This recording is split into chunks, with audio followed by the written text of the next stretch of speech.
Hey all, welcome to the week 2 matchup between the Columbus Murcrew and the Columbus Cobalions, coached by Ryan, aka um, T. Rowe Price. I was really excited for this matchup because he was the season champion for the last stage, and yeah, he beat me last stage too. So this was a little bit of a grudge match.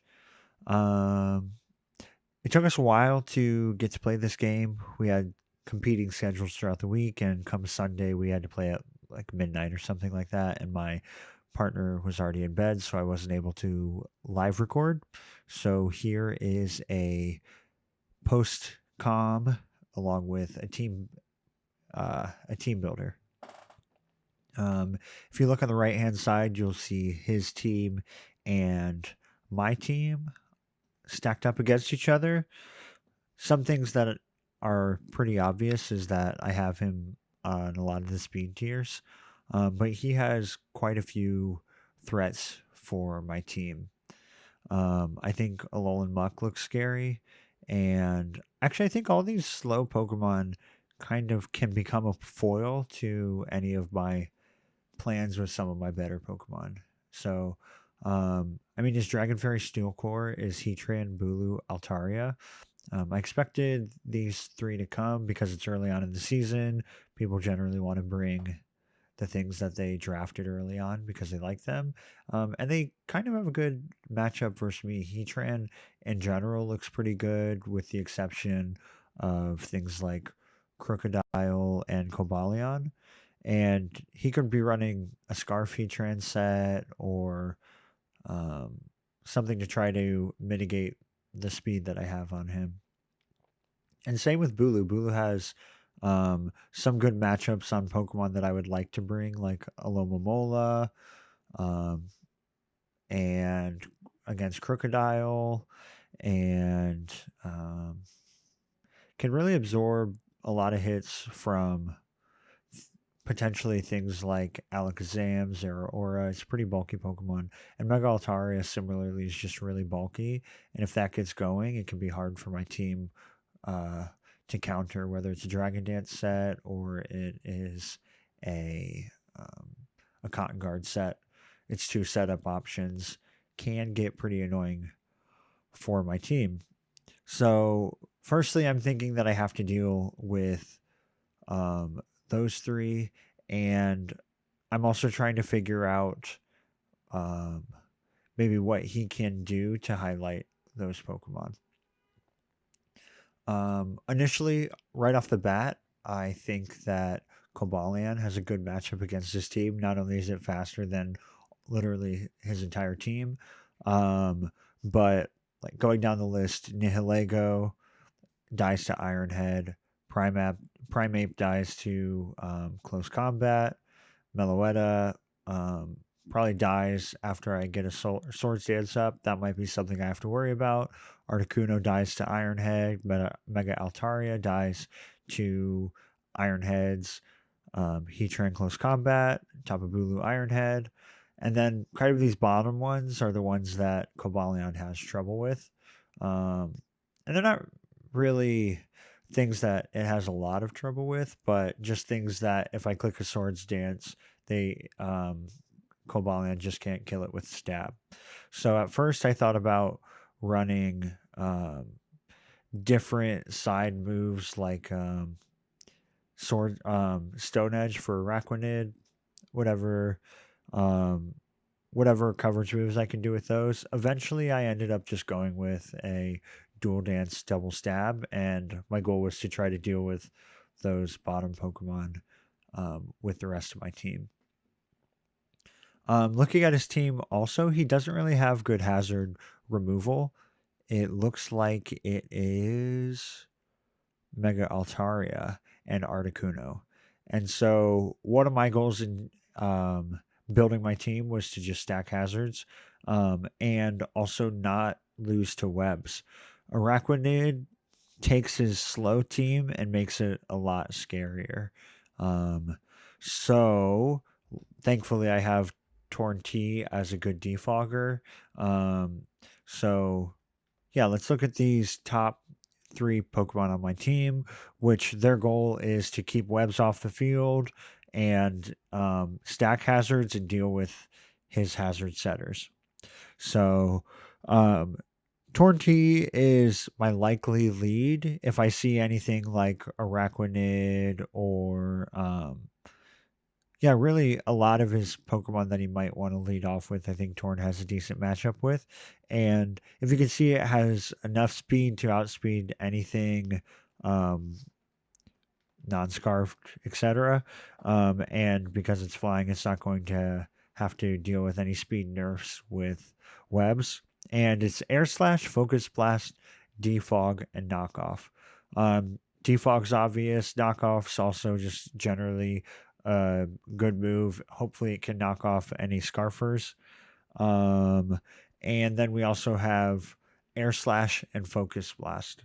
I have Air Slash because, and with that special attack investment, it was able to 2-hit kill Araquanid. And I wasn't really decided on the fourth move. I ended up going with Focus Blast because I figured he would see how well Cobalion looked against his team. And so I wanted to have um, some moves that could break any sort of Choppleberry. Um, so on this Pokemon, it was Focus Blast. It's also Heatran is potential hazard setter, and so I wanted to have a way to deal with as many of the hazard setters as possible with my hazard removal. So we just have a bulky, faster Tornadus for that. And then above and below Tornadus, you see my Spike Stacker and my Rock Setter. I hope to get up hazards this week, but it honestly just depended on how the match went because I didn't want to lead with Crocodile. If he had something like Araquanid, I didn't want to have to find a switch in for liquidation. And so yeah, if I can get hazards up, great. I have 2 sets of hazards. My Quillfish set is faster at 216. It is faster than Altaria prior to any sort of Dragon Dancing. It also has enough attack to deal with a bulky Tapu Bulu and to kill with Poison Jab. And the rest is just in HP to hope that it lives longer. The Shucca Berry is there if I have to deal with Dragon Dance Earthquake, Mega Altaria, and Aqua Jet's obviously there for um, for priority. It does a lot to Nihilego, and whatever his Scarfer is, I can hopefully chip it out with some priority Aqua Jet. Crocodile also is built as a bulky, fast Pokemon. All 3 of these are bulky and pretty fast relative to his team. So at 290, it ended up also getting faster than Mega Altaria. I think that's where the cutoff is 289. And so it ends up outspeeding that. Obviously, Crocodile isn't something that I want to keep in on Mega Altaria. But given that it has Intimidate, there might be options where I want to sack Crocodile just to get off the Intimidate. And I have Toxic on it too in case I think the best thing in this situation against something like Mega Altaria or Tapu Bulu, which Crocodile like if Crocodile takes something out, either Altaria or Bulu can come in and start setting up on Crocodile. So Toxic's just a way to avoid some of that setup if it were to happen. I also have Knockoff, Earthquake, and Stealth Rocks. Next up is Rosa Lux by Florges. Florges is really there because honestly, out of my top three Pokemon, I didn't really have much to deal with Mudsdale or Lantern, and not that those are the scariest Pokemon on his team, but I just didn't want my plans to potentially sweep with Cobalion to be foiled by some low tier that I just didn't account for. Um, so Florges is there for that. It's also there for special versions of Mega Altaria, which I don't really have good switch-ins to. It has a mixed defense and special defense thread spread so that it can take hits from either side of Mega Altaria and live not very comfortably, but well enough. And it's just a Wish Protect Moonblast. And with the fourth move, I thought about Toxic. I thought about a couple of things, but um, I figured at the end of the day, Grass Knot was the way to go just because of how much it did to Mudsdale. And then my last two Pokemon are my offense. This Mega Alakazam I really liked. Um, it is fast enough to deal with Mega Altaria and below if sticky webs are up, or with the inverse of that, it is faster than +1 Mega Altaria, faster than Heatran and Bulu Scarfed. Um, so um, its set is sub, tri attack, psychic, and HP ground. The tri attack was a good recommendation from Andy. Basically, this is there to go against Mega Altaria. Basically, for everything, I am going to just hit it with psychic, except for Alolan Muck, which I don't want to stay in with, and I honestly don't want to bring out Alakazam 4. I'll talk about that in a second. And Mega Altaria, I'd prefer a Fairy move. I originally had on Dazzling Gleam, but Andy recommended Tri Attack because I would trace Mega Altaria's Pixelate, so Tri Attack becomes Fairy and gets the added almost stab boost from that. And then all the different potential status options that can come with Tri Attack. But it's basically just sub, spam Psychic, use Tri Attack maybe for Altaria, and HP Ground was my fourth move. Also for Heatran. Once again, this was thinking about kind of breaking or procking different berries and hopefully helping Cobalion at the end. So yeah, the one thing about this sub set that I like is my ultimate goal is to win with Cobalion. And against his team, one of the things I have to consider is what can I set up on.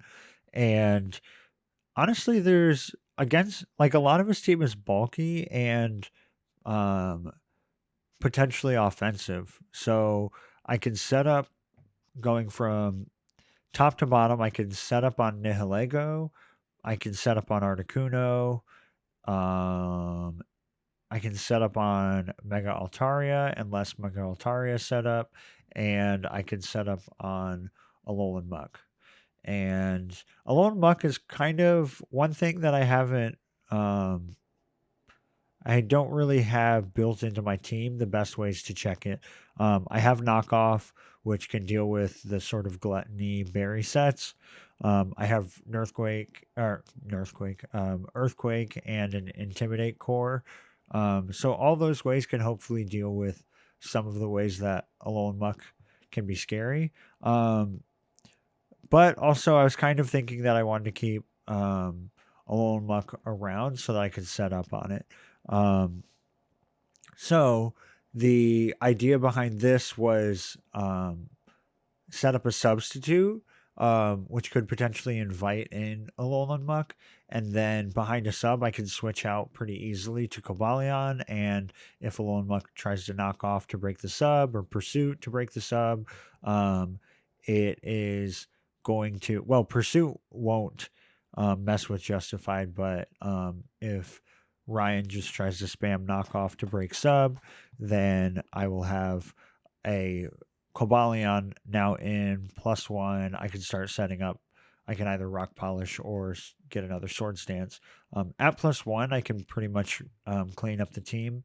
So that was the reason why I have rock polish, was so that I can get the +1 from a dark move and then get the +2 speed, which can outspeed any of his potential Scarfers. So that is the team build, and let's move into the battle. All right, so this was team preview. Looking at his team, I think that one, I have to find out. He's got to have a Scarfer, given how fast my team is, and I see potential sticky webs with Araquanid. I'm thinking either Scarf Heatran, but most likely Scarf Primate. I think that Meloetta could be Scarfed, but I don't think it's actually that great against my team. I think it'd be better if it could use different moves, seeing as I have things like Alakazam and Crocodile. And so this is leaving potential offensive options in Heatran. Heatran could also be the rocker on the team, because I think that's the only rocker I see. And I could potentially see a Dragon Dance Altaria and either Banded or Sub SD Bulu, anything like that. But really what I'm trying to do early on is scout out what the Scarfer is, because if I can find that out, knock off the Scarf, or find a way to get around it, then Cobalion looks pretty good against this team. I decided before the game started that if I saw Araquanid, then I just have to lead Tornadus, just because I would like to get the damage off on it and avoid webs up. So that's what I did. I ended up leading Tornadus. He ended up leading Meloetta, and this is good on him because it felt like a pretty offensive lead, and I didn't really have a good switch in to this. So I ended up just deciding staying in and clicking knockoff, and I saw it was a sub leftover set, maybe Calm Mind, and then stab attacks. I didn't really know. I did some calcs based on how much my knockoff was doing, and I didn't think that Air Slash would kill. It was a roll, or not kill, break the sub. It was definitely a roll in his favor, given what I thought it was. But I wanted to do a little bit more scouting out before I just threw out one of my other Pokemon. So I went for damage, or I did not break the sub, and I see he is a very offensive, probably 252 special attack Meloetta. Switched into the safe one, Florges, just to have it out there. And I figured I could break sub, I can wish. And given the calcs that I had, I thought that Moonblast would always break sub. So I could just Moonblast, break sub, Moonblast again, and I didn't really see a way that I would lose this 1v1. And honestly, against the team that he ended up bringing, Floor just didn't look that helpful, so I was willing to let it go down here. It could potentially help against Primeape, but Poison Jab was doing a whole lot to it. So I break the sub. He missed the charge beam. I don't think it ended up mattering. Like I said, because I think Floor just always wins that 1v1. It would have made me switch out probably to whatever he would try to revenge with. But that charge beam miss was unfortunate. He could have been +1. He could have got the side shock off, which would have done something like 60% to me. Um, but he switches to Araquanid. I Moonblast here, and I get the crit. And then I Moonblast again, and I get the special attack drop. He was physical, so the drop didn't matter, but it definitely looked like 3 turns in a row where the RNG was in my favor. He ended up getting up webs on the last turn. So one thing I'm thinking about is just making sure I have an opportunity to switch in Torn. Because he is a physical set, Liquidation could be doing a lot. I couldn't really figure out too much about how much that Leech Life was doing, and so I just decided to stay in. And I see just how much Liquidation is doing, which was confusing at first because it seemed to be doing a lot more than 252 Adamant damage, and he was switching moves. I ended up finding out it was that water plate, and that's why it was doing so much more. But I ended up protecting, just getting up more health, and then switching out to Quillfish just to absorb a liquidation, potentially have a pivot option for myself, and yeah, getting some offensive pressure, which I don't have. So I clicked Poison Jab. It was a way to kill Araquanid and hit everything pretty okay besides Heatran, of course. On the next turn, Altaria goes for Cotton Guard as it was faster than me and because of webs. And I click Poison Jab. Now here I kind of get worried that it's just going to be a Cotton Guard roost set, and I didn't really know how I was going to break through that. So I ended up getting hit with an HP ground. I was assuming it could have been HP electric, and I taunted it just so that I couldn't keep setting up or roost or anything like that. Switch in Tornadus. Find out there that it's hidden power ground, and just get off the defog. I felt like in this situation, trading damage on Torn for getting off that was very fine. He switches in his Araquanid, and I just went for knockoff. It was the only 100% move I had on Torn, and all the calcs had it killing. So now he has an Altaria. I know that it is Cotton Guard. I know that it is HP Ground. I don't know what its other 2 moves are, but I just decide to stay in, fire off an Air Slash, and see that it's just a special attacking set. If he had Roost, I think he should have used it there.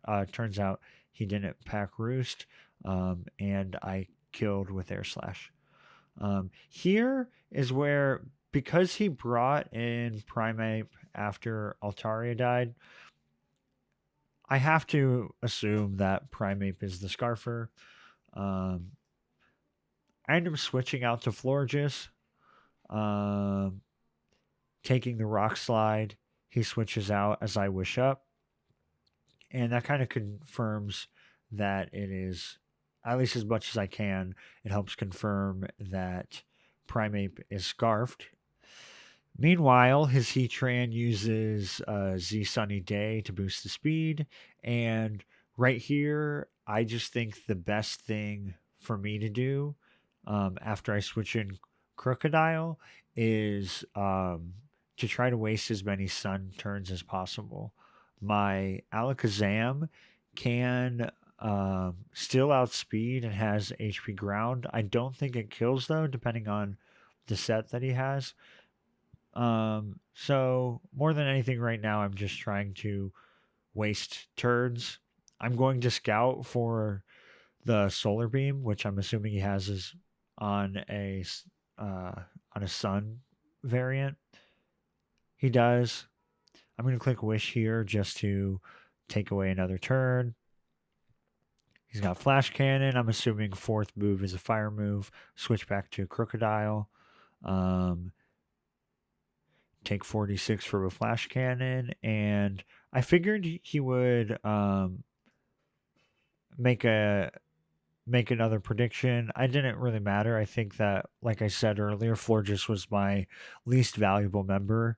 Once I saw the team that he brought, so I was willing to sack it, um, and then bring Crocodile out now that Sun is gone with flamethrower, flash cannon, solar beam. Solar beam hits after a second on the second turn, and flash cannon and flamethrower um, aren't killing.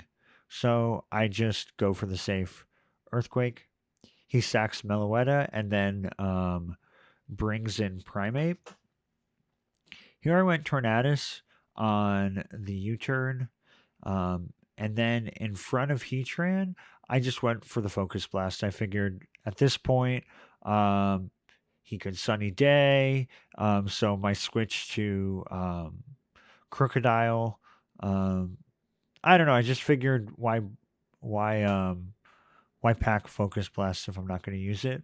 Um, and I felt like the back half of my team could really handle the other two. So Focus Blast hits, Flamethrower hits and burns. I go for a second Focus Blast because Knockoff and Air Slash weren't going to kill. Um, lucky for me, I hit on Primate, but that gives it enough damage where I'm looking at my team and I'm thinking that I can, if I have to sack something to a Primate that's locked into something, then it has enough chip on it for me to take it out, live something, and take it out later. I grow Crocodile here, which was a misplay, I think. Um, I probably should have just stayed in at that point um, because even though I might have died to a rock slide, I could easily just bring in something else um, and either set up with Cobalion on a rock slide or. Um, but I end up getting off this very terrible damage on Crocodile. In this situation, I don't know what Tapu Bulu set it is. This is the only Pokemon I haven't seen yet. I'm thinking potentially Substitute, potentially Swords Dance, and I don't really think I need Crocodile as much as I can't let Tapu Bulu get behind a sub or anything. So I just decide to sack Tapu Bulu to get off the Toxic. And from here, I can bring in um, Cobalion. Tapu Bulu is not one of his Z users. Um, Horn Leech isn't doing anything, and Superpower isn't killing me in the calcs that I had. Um, I was going back and forth between what move I should click. I just decided to click the Rock Polish so that I could be faster than Primate, and sure enough, Superpower does that. Um, right here, I ended up deciding to use my Z Steel Iron Head, because on neutral calcs, Iron Head was not killing Bulu. I wasn't thinking though about the defense drop and how um, Iron Head ended up killing after the defense drop. So I could have just clicked a regular Iron Head here instead of wasting my Z, because I knew he would probably switch out. I just had to do what was safe at this point because I was in the driver's seat. Use the corkscrew crash, and from here I just Close combat, he brings out Tapu Bulu. And here, like I said, Iron Hand wasn't killing, but it was still the best thing for me to do. At this point, I think my win con was get as much damage off on Bulu as possible, bring in Quillfish to poison jab, kill it, and then with Primeape left, it's at 40%. My Aqua Jet wasn't killing it, but it was bringing it down even more, and it lets me see what move Primeape is going to lock itself into. And then if it's Rock Slide or if it's U-Turn, I could bring in either um, Torn or Zam to finish the job. I explained all this because I do get the flinch, and it lets me just clean up outright. I get another Iron Head, and then I finish it off with close combat. I do think, looking back, there was some better plays I could have made. I think I should have gotten up hazards early on. That would have made it a lot easier for me. Either rocks or spikes would have been helpful, and I also think that play to get the Defiant boost on um, Primeape was not helpful. Um, Crocodile, even though it was one of the weaker members of my team mid game, it was still pretty valuable. So, um, yeah, there's some things I can learn about that. I'm sorry for some of the RNG that happened, T Row Price. Um, like I said, I don't know how much it mattered. You are right though that if the charge beam connected and then boosted, that my floor just would have been a lot lower in health. I mean, I think it would have been at the same level as it was when I found out how much liquidation is doing, but it would have definitely changed how I had to play around Heatran. So that is that. Yeah, next week I play Ben. It's going to be a fun match. And I also have a couple trips coming up. I am going back to my hometown over in 2 weekends from now. And then the weekend after that, I go on a week long trip to Spain. So hopefully I could get all of these matches still out to everyone. Hopefully I can do them on time. Otherwise, peace.